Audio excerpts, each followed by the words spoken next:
A yellowed envelope arrived by stagecoach, bearing only 3 words written in a shaky hand. "He's coming back." It was enough to plunge the old saloon, previously lively with the chords of an out-of-tune piano, into a silence as thick as the dust swirling outside. The bartender tucked the envelope under the counter as he studied the tense faces around him. That afternoon, the sun beat down on the small frontier town, as if determined to reduce everything to ashes. Fear was a silent animal that crept among those present, leaving a cold trail where warmth had been. Prepare for a journey of courage and forgiveness in the Old West. Subscribe, leave your like, and comment where you're watching from. At the break of dawn, when the wind whispered forgotten promises across the dunes and the sun began to gild the barren hills, the small town awoke under the weight of routine and threat.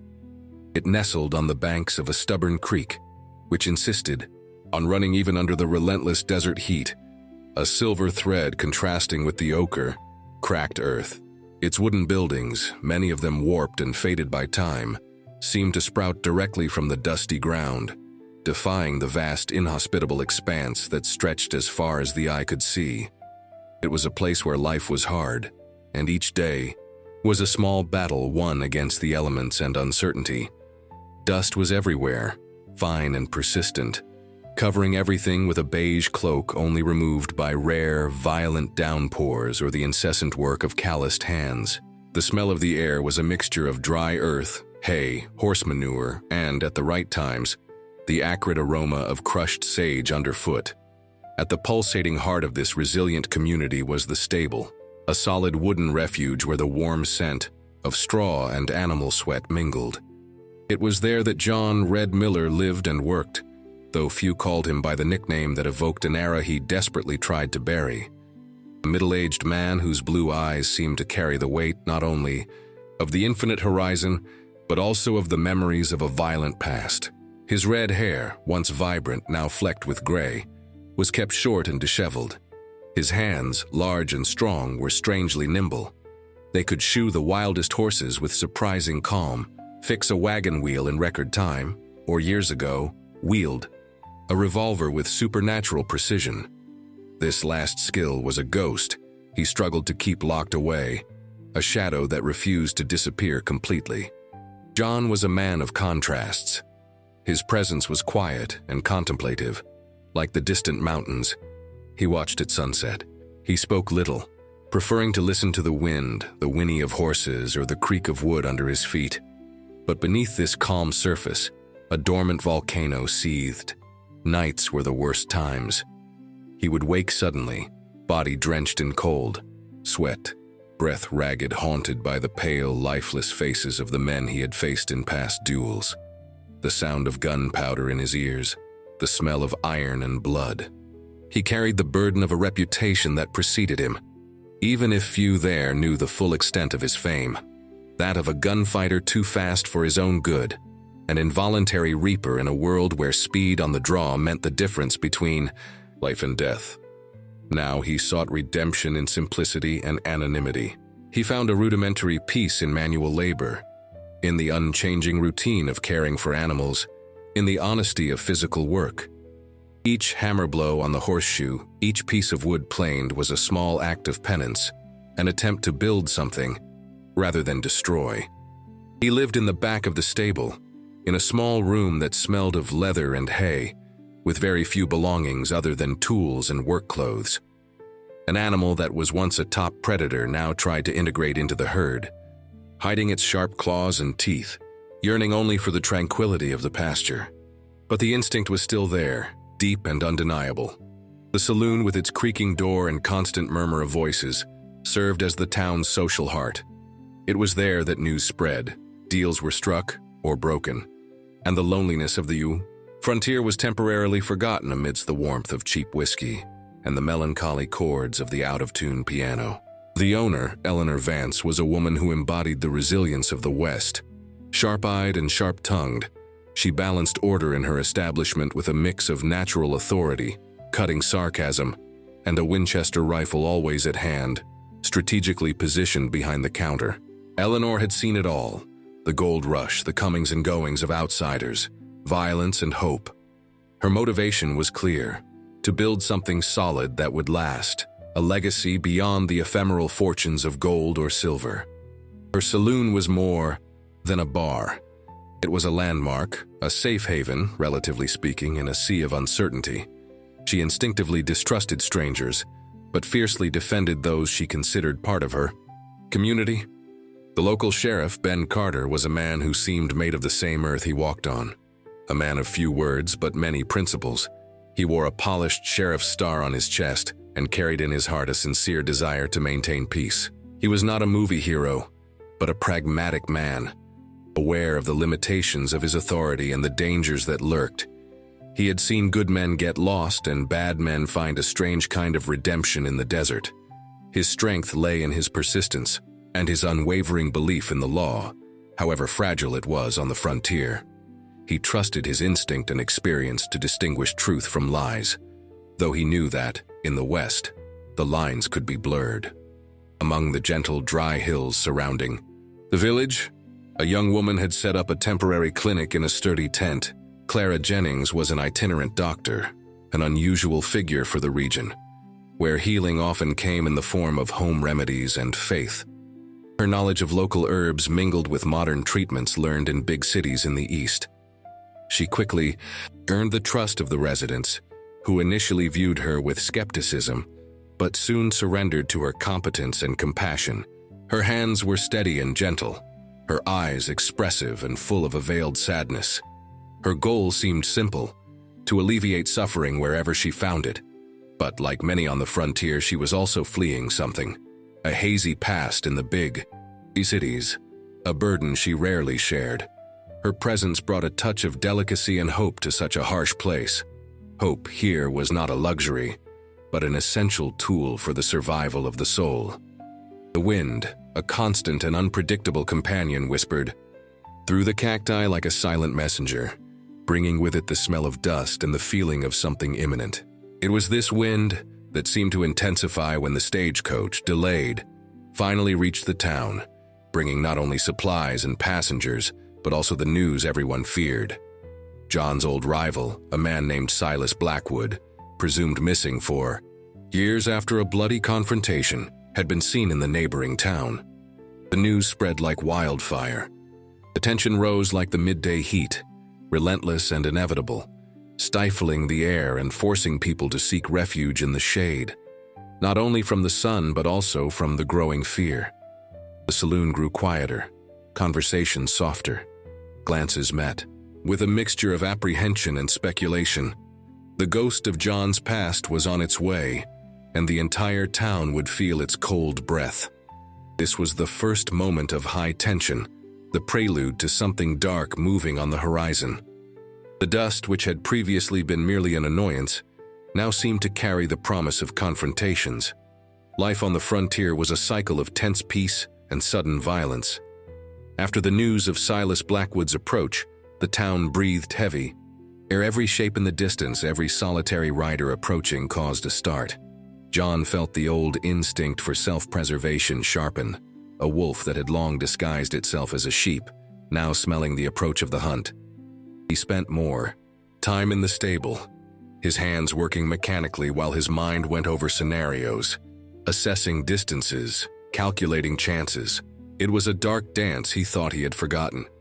About a week later, the plain, usually dry and sun-baked, was surprised by a violent and sudden storm. Dark clouds rolled over the hills with terrifying speed, transforming the cobalt blue sky into a threatening gray cloak. Lightning cut through the darkness and rain fell in torrents, turning dusty streets into muddy streams in minutes. The creek, previously meager, swelled dangerously. John, in the stable, ensured the animals were safe, listening to the roar of wind and water. Then he saw Clara struggling against the flood that threatened to invade her tent and carry away her medical supplies. Without hesitation, John ran out, the rain whipping his face, the cold water reaching his knees. He entered the furious current, the water pulling hard, and began pushing the boxes of medicines to higher, safer ground. It was arduous work against the relentless force of nature. A large, heavy box filled with vials and instruments slipped, and as he tried to steady it, A sharp piece of wood carried by the current tore deeply into his arm. He ignored the pain and the blood that began to mix with the muddy water, focused on saving what for Clara was the lives of many people.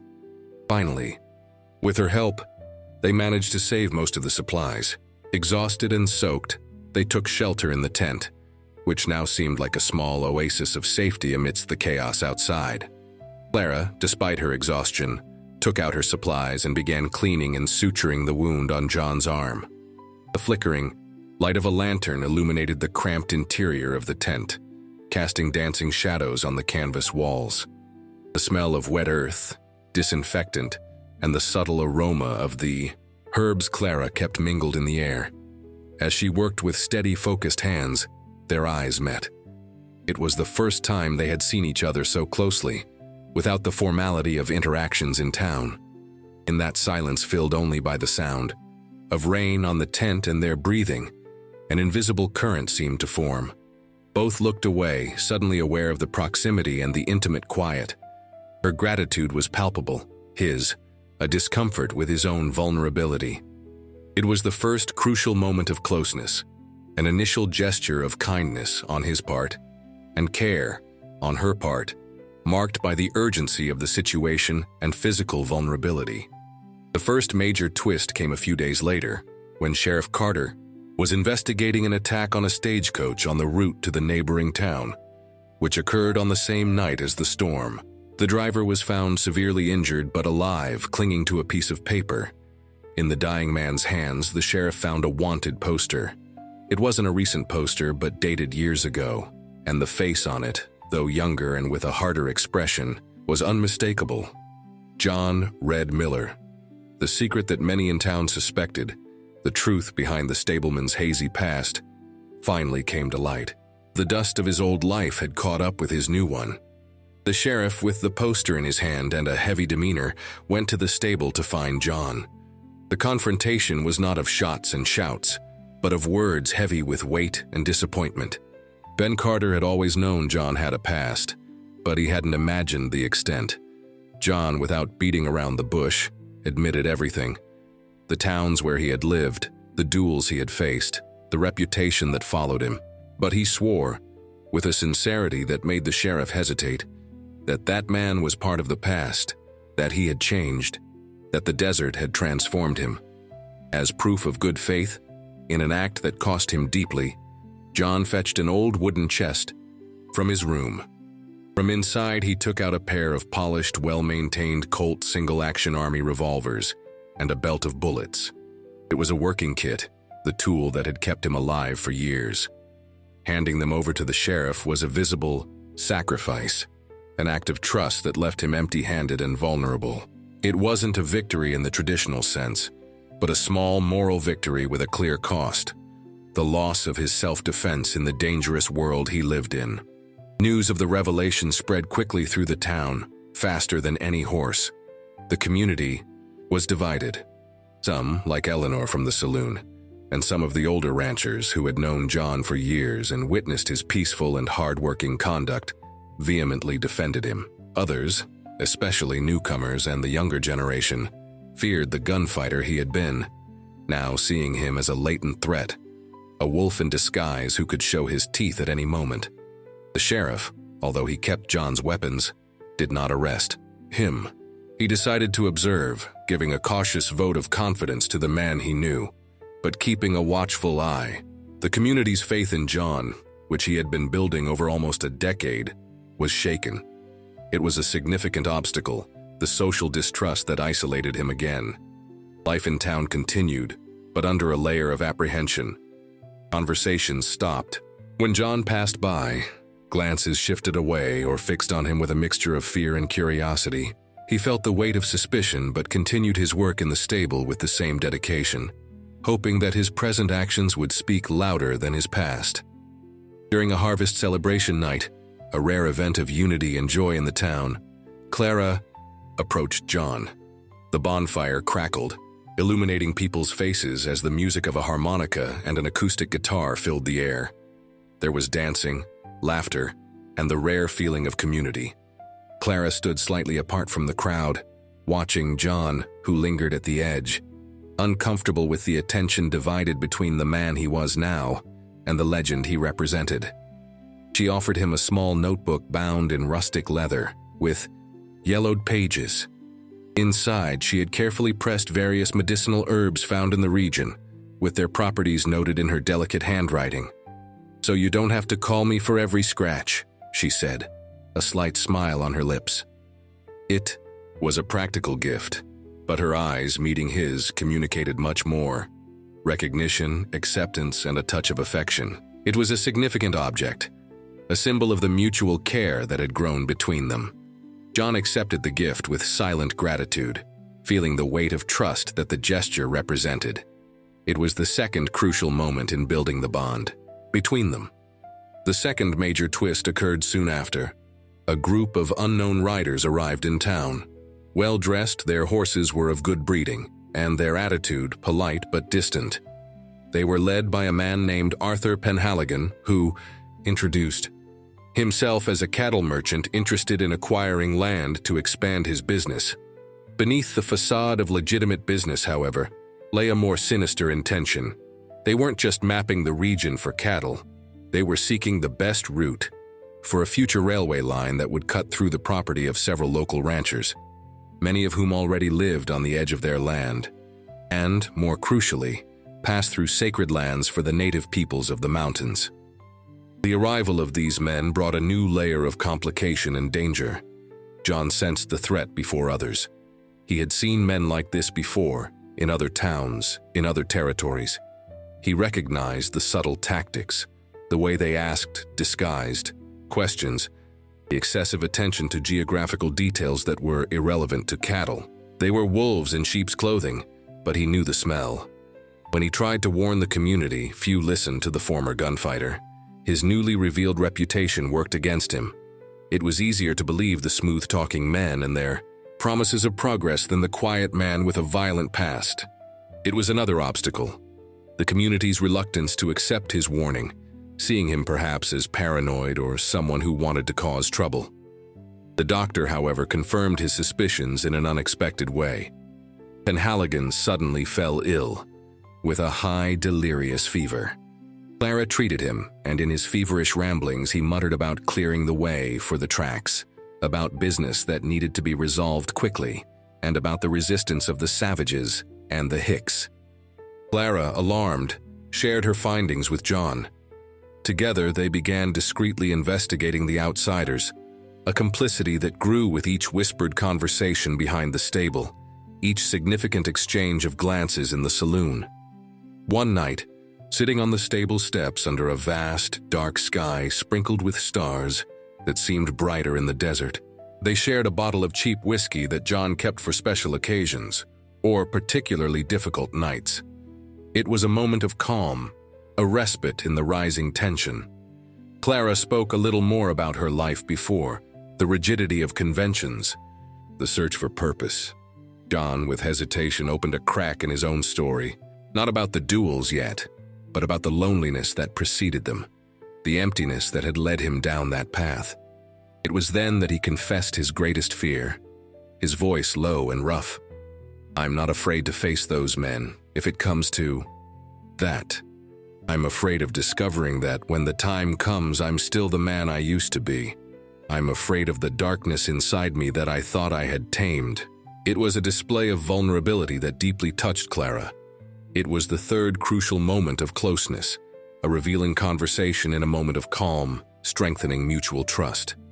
The third major twist arrived unexpectedly, weaving the loose thread of John's past back into the present plot. Silas Blackwood, the man John thought was his mortal enemy and who was on his way, finally reached the town. But he did not come with the fury of a rival seeking revenge. He came as a changed man, marked by time and trials, seeking strangely forgiveness. His arrival caused a stir. The initial distrust was palpable. The air seemed to vibrate with the expectation of a confrontation. But Silas, thin and tired, with a stain of regret in his eyes, made no threats. He sought out John directly, at the stable. The conversation between them was tense and full of heavy silences. Silas revealed that After his last confrontation with John, he had nearly died. The experience had transformed him. He had realized the futility and misery of the life they led. He had spent the last few years trying to distance himself from that world. It was upon learning of the railway men's movements that his path crossed the small towns again. He revealed that Penhaligon's men were not just buying land, but had hired a group of gunfighters led by a particularly cruel and efficient individual named Snake Eye Finn to intimidate, frighten, and if necessary, violently remove anyone who resisted their plans. Silas had overheard the plan while trying to stay out of trouble. He felt he had to warn John and the town, perhaps as a way of redeeming himself. The truce between the old rivals was cautious but genuine. Silas was no longer a threat from the past but a source of vital information for the present. This added a new layer to the story, showing that redemption was possible, even for those who had walked dark paths. The conflict escalated quickly in the following months, proving that John and Silas's warnings were more than justified. The railway men dropped the facade of cattle merchants and showed their true nature. The first act of open aggression occurred when they burned down the barn of a stubborn rancher who refused to sell his land for a pittance. Flames rose high into the night. A terrifying warning signal to the entire community. The smell of smoke and burned wood hung over the town for days. John, even without his weapons, felt the old leadership instinct emerge. He couldn't fight the way he used to, but he could use his knowledge of the terrain and the outsiders' tactics. He organized a group of ranchers and residents willing to defend their properties, establishing night patrols and improvised lookout posts. Meanwhile, Clara, with the help of Eleanor and some other women, transformed the back of the saloon into an improvised infirmary. They knew that with gunfighters involved, violence was inevitable. Hope mingled with fear, a bitter cocktail everyone in town was forced to swallow. The light of the community, previously a mere glimmer, now needed to be actively defended. During a night patrol on a narrow trail in the hills, John and Clara were ambushed. They were checking on a lookout post that hadn't responded. It was quick and brutal. Shots echoed in the darkness and bullets whizzed dangerously close. John reacted purely on instinct, pushing Clara behind a rock, shielding her with his own body as they tried to take cover. In the confusion, a stray bullet grazed Clara's shoulder, causing her to cry out in pain. John managed to temporarily drive off the attackers, using the terrain to his advantage and the element of surprise. They retreated, aware that the man in front of them was not easy prey, even unarmed. Sheltered in a ruined, abandoned miner's cabin, miles away from town, they found themselves alone. The night was cold, and the only light came from the moon filtering through the cracks in the walls and the precarious roof. John, with the hands that had once wielded lethal weapons, now cared for Clara as she had cared for him. He cleaned and bandaged the wound on her shoulder with unexpected tenderness. The pain was real, but the forced proximity created a space for even greater vulnerability. In that moment of forced quiet, away from the town's eyes and the immediate threat, though they knew the attackers could be nearby, barriers fell. Clara, her voice low and trembling, revealed that she too was fleeing a past.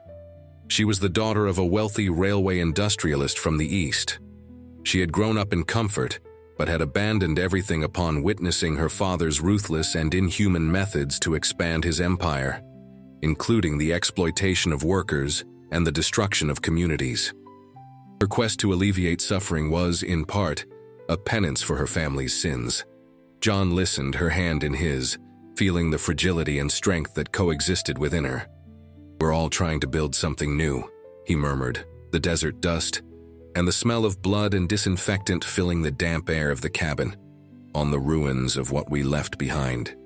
Their fingers naturally intertwined, a simple gesture but loaded with meaning, like willow branches meeting by the creek, seeking strength in each other to resist the current. It was the fourth crucial moment of closeness, a mutual display of vulnerability that solidified the trust and affection between them. They were two castaways building a raft together with the pieces of their broken pasts. The fourth major twist occurred while they were isolated in the cabin, or shortly after. Returning to town, John, reflecting on the attack and the actions of Penhaligon's men, began putting together loose pieces. He remembered overheard conversations, strange glances exchanged between Penhaligon and Sheriff Carter. Discreet investigations, perhaps. With Silas's help, who knew the underworld, revealed the shocking truth.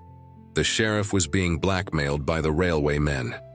They had discovered a secret from his past, that he had abandoned a family in another state years ago to start over on the frontier. They threatened to reveal the truth and ruin his reputation and his life in town if he didn't cooperate, turning a blind eye to their activities.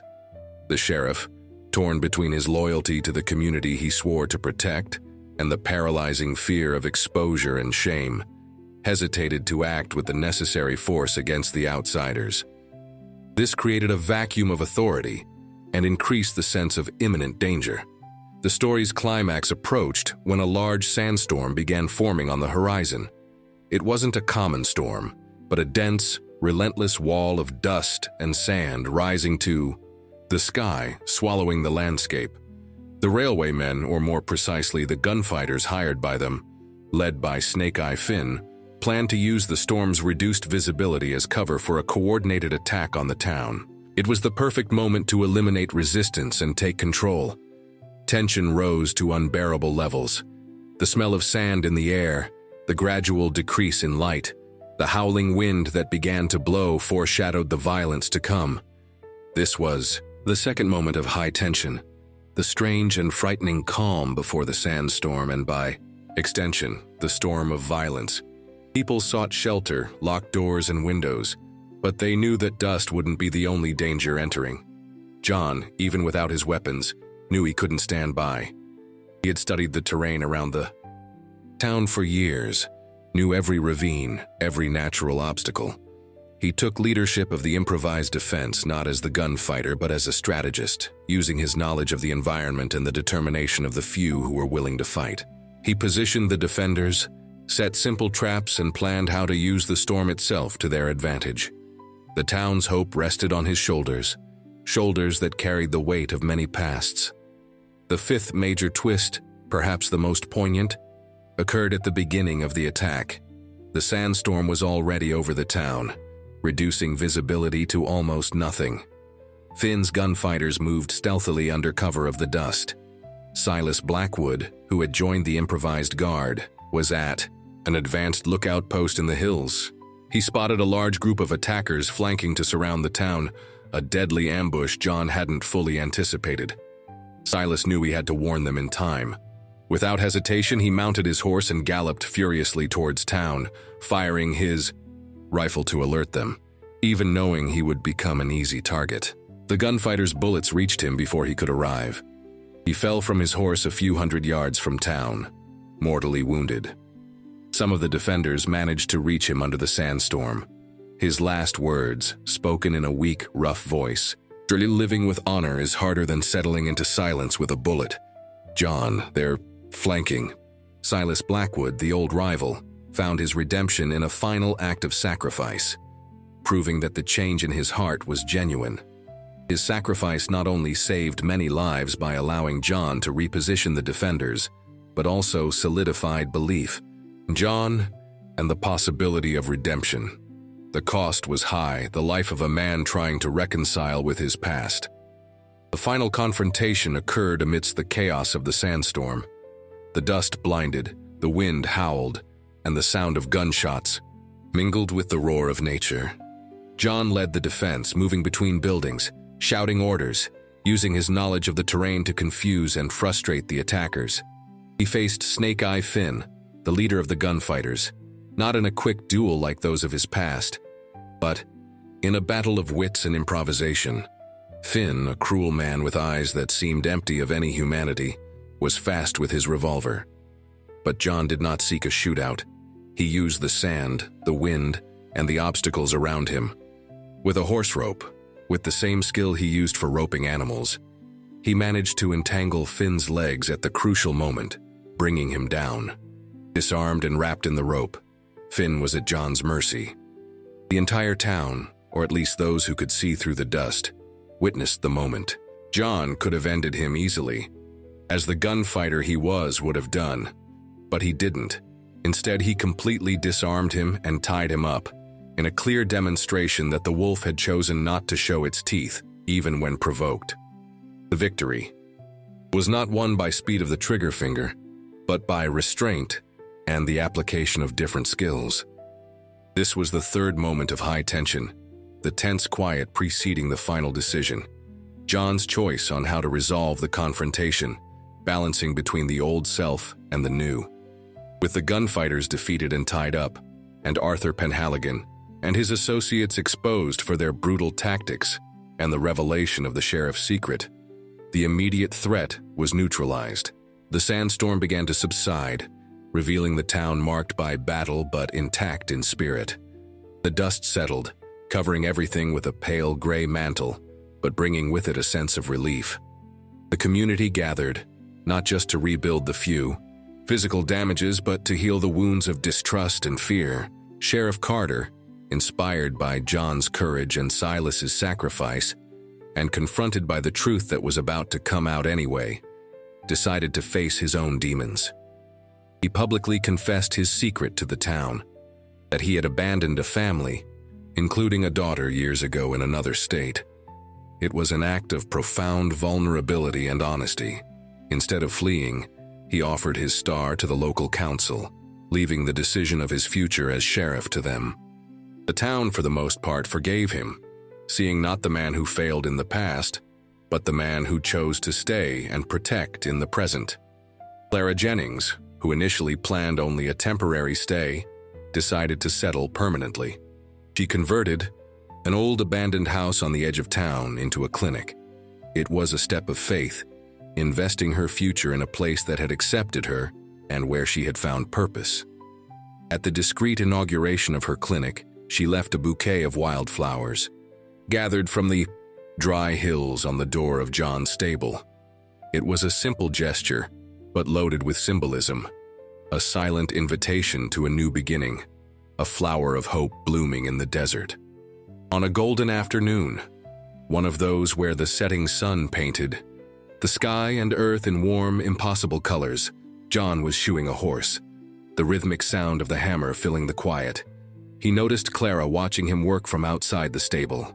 He finished the job and approached her slowly, his hands clean of sweat and dust but still marked by work. For the first time, he didn't speak about the present or the dark past. He told her about the first horse he had broken, a wild and stubborn pony when he was just a boy, the laughs and falls, the patience he learned. They shared stories of childhood, of lost and found dreams under a sky that gradually filled with stars. Each word built a bridge over the chasms of their pasts. Each shared silence was a brick in that foundation. It was a moment of deep connection, the fifth crucial one, an exchange of intimacies that went beyond wounds and secrets, touching the essence of who they were before the world shaped them. At the simple winter celebration, with the dust giving way to colder, clearer air, they danced timidly to the sound of a harmonica and an acoustic guitar. Their movements were awkward at first, hesitant, but they soon found a common rhythm, a synchronized step that reflected the way their lives had aligned. "I guess we can still learn new things," she whispered against his shoulder, a soft smile on her lips. Hope, that delicate flower, was blooming in the previously barren soil. The town prospered in the following months. The threat of the railway didn't completely disappear, but the community, united and strengthened, formed a cooperative. They negotiated with the railway company on fair terms, insisting that the tracks be routed to benefit the community, bringing commerce and opportunities, rather than destroying it or disrespecting the sacred lands of the natives. It was a small victory for human resilience and the strength of a united community. The railway line eventually arrived, but not as a predatory conquest, but as a connection, a lifeline linking the town to the rest of the world. John, to many's surprise, was elected to the local council. He accepted the responsibility with the same seriousness he used to care for the horses. He used his calm, his ability to observe, and his pragmatic knowledge to help guide the town into the future. His reputation was no longer that of a repentant gunfighter. but that of a man who had found redemption and served his community. The dust of his past was still there, invisible, but it no longer defined who he was. He had learned that true strength did not lie in the speed on the draw, but in the courage to face himself and build a new life. Brick by brick, act by act, the light he sought was within, and he shared it. Sheriff Carter, kept in his post by the town, became a more humble and dedicated leader. Eleanor expanded her saloon, making it an even more vibrant center of community life. The ranchers found new ways to prosper with the arrival of the railway. Silas Blackwood was remembered as the man who died with honor, and Clara and John, under the vast western sky, found a safe harbor in each other, building a future together, step by step, trust by trust. John's scars didn't disappear, nor did Clara's, nor the town's. They were part of the story, reminders of the hardness of the path traveled. But like the grooves in the desert rocks polished by the wind, they told a story of resilience and transformation. Life on the frontier remained difficult, but now there was faith in the strength of the community, hope for the future, and the light of love and friendship to illuminate the darkest days. Their story, like so many others in the vast and untamed West, wasn't about finding gold or fighting legendary duels. It was about the search for redemption, the courage to change, the building of human bonds in a hostile world, and the discovery that hope can indeed bloom in the most unexpected places, even under the scorching sun and upon the infinite dust. And you, when will you let hope bloom in your desert?